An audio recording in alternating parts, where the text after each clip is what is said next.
Bună ziua, dragi prieteni! Aici avem o cantitate de albină moartă, aproximativ 250 de grame, după ce am uscat-o.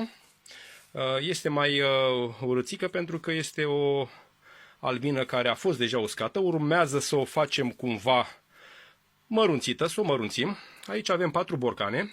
Avem un alcool de 96 de grade pe care în mod normal îl folosim la tinctura de propolis și aici avem o apă plată pentru a dilua alcoolul de la 96 de grade la 45, am zis noi. Este foarte simplu, o operațiune care nu necesită foarte multă inginerie, pur și simplu dacă dublăm cantitatea de alcool cu cantitatea de apă plată, asta înseamnă că deja am dus alcoolul undeva de la 90 la 45 de grade, exact când ne trebuie.